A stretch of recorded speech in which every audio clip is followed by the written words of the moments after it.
Hello everyone, Dr. Bortolotti back again. This time I'm going to talk to you about something that is going to be following you around from now until the day you graduate from grad school. It's the documentation and citation of your source material when you write an essay. Now we need to get some terminologies. We need to get some terminology straight here. Okay. First of all, source material equals books or web articles or journals or magazines, newspapers, personal interviews. There are a ton of different source types.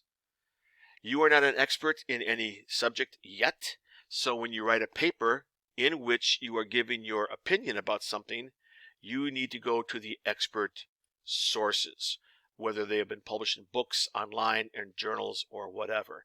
And that's what we're talking about. When you write an essay and you use outside secondary sources.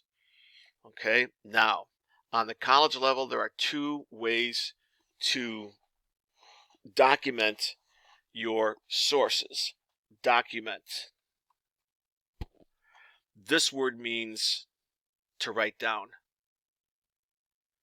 This means to keep a record of, to document. When it's used as a verb, obviously this is also a noun, a document.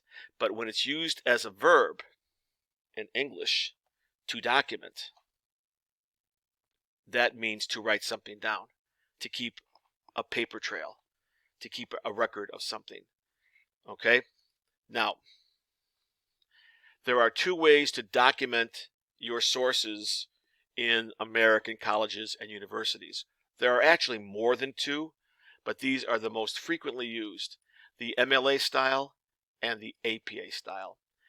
MLA stands for the Modern Language Association, and it's a group of college and university professors of English who, they sit around in these conferences and they decide the standards for writing for students in the humanities. Those courses include English courses, art courses, history, philosophy, music, sociology. There might be a few others, but these are the primary ones used that use the MLA style. And don't worry if you don't know what I mean by style. We're going to get to that today. The other popular citation documentation style is the APA, the American Psychological Association. If you are in medical, or if you're in the sciences, like biology or anatomy, you have to use the APA style. This is a style designed by college university professors of sciences, and they include areas of psychology, the social sciences, linguistics, economics, criminology, etc., etc., etc. Notice that sociology appears as a course area that the MLA can use or the APA can use. This is one area that professors often let you decide which style that you want to use. In the humanities, which includes English classes, you are required to use the MLA. Unfortunately for you, once you take psychology, and everyone's required to take psychology at ICC, your professor is going to want you to write a paper, and you have to use the APA style. So unfortunately, you're going to have to use both. But hopefully I can give you tips in not only MLA, but also the APA. So we're going to start with just the MLA style of documentation. Okay, so I'm going to minimize this thing. Ignore this for right now as I get geared up. Okay, I'm back. So what we're going to do is an exercise, a worksheet on finding source material on a topic and then writing down your source material in the correct MLA style. On this worksheet, there are 3 questions. And what I would like you to do is go out online, use any search engine you want, Yahoo, Google, there are others. Those are the two biggies. Google is a good one, but that's not the only one. I like to use Yahoo. For me, it's easier. But you can use Google, whatever you like to use, and find one online article about each of these following topics. The first one is find an article on the U.S. troop withdrawal from Afghanistan. If you don't know what that means, that's okay. You're not going to be doing a paper on this. And when you do find an article, you don't even have to read the article. We're just practicing. Same thing down here. Find an online article about people in this country who are anti-vaccination and anti-mask. And then for the third question, you can choose an article on any topic of your choice. And what I've done is I decided that I'm going to do number 3 as an example. So I have found this article, and it's from a legitimate, good source. Insider.com is a good, legitimate source. Now, what do I mean about legitimate? That means it's not written by some idiot out there who has no business writing about anything. He is not qualified, or she's not qualified to write about anything. It's just some dude who's writing a blog or something. You can't use blogs, okay, because they're usually non-experts. They are usually non-experts. So what you want to do is make sure that you choose a good, legitimate source. And if you're not sure what a legitimate source is, you can ask me, okay? So here's what happens now. You found this source, and you like this source, and it's about this idea of Karens. Now, unfortunately for the ladies who are named Karen, they have to take their lumps on this. A Karen in current American culture is a woman, although it can be a man, a woman who has a public meltdown about something. And other people in the area record them on their phones and then post them online to show the Karens having a temper tantrum.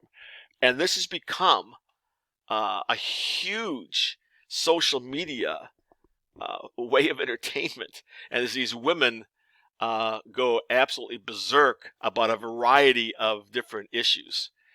But not only that, it is an interesting study in human behavior. So you might be doing a paper on human behavior. This article could work in nicely.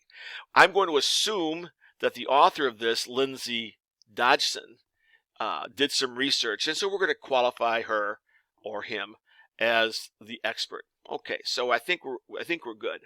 So here's what you have to do. You come back over to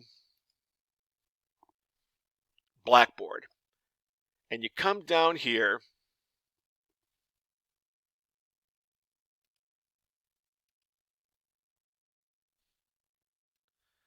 to where it says MLA Citation Tool, and I'm going to click on that.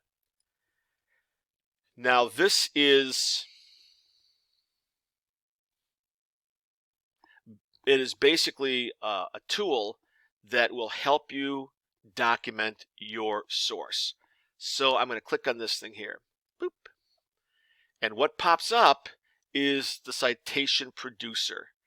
Notice it gives both the MLA style and the API style, but since we're in English, we are going to use the MLA tool. Okay, but there is an APA, but we don't want to use that. Now, what are we using? Well, we're using this article we found online, so it's a web article. So, whoopsie. So, we're going to click website. Boom. Now, it's asking you for the website address, and all you have to do is type in right here insider.com. The tool should fill in the rest. Let's see if it does. And it does. And that's all the tool wants you to do there. Now, there is a little bit of a glitch here in this tool. This is in the right spot here, but there should be nothing in this space right here. If when you type in your web address here, if you type in this and it puts it here, that's wrong. So get rid of that. What you do instead is copy the title. The title goes in this space here. Boom. Okay. The author's name is Lindsay Dodgson. You type that in there manually. Lindsay Dodgson. If there are more authors, you would add more authors. Don't worry about a publisher. Don't put anything here. Okay? Don't worry about this space here. When was this article created? July 16th, 2020. July 16, 2020. When did I get it? I got it today. August 2021. And then watch the magic. You click enter. Boop. And there is the automatic citation. The system, this tool, does it for you. You copy this. You copy it. You come back over to your answer sheet.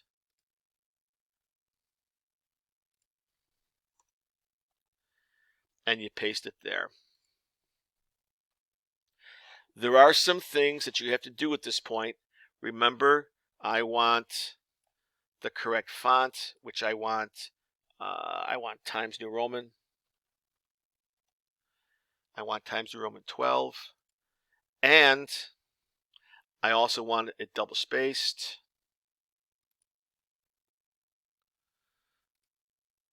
And I'm going to stop right here for a second. See this right here? Both of these little drop downs have to be set at 0. So before you click out of this, make sure these says 0, 0. And click OK.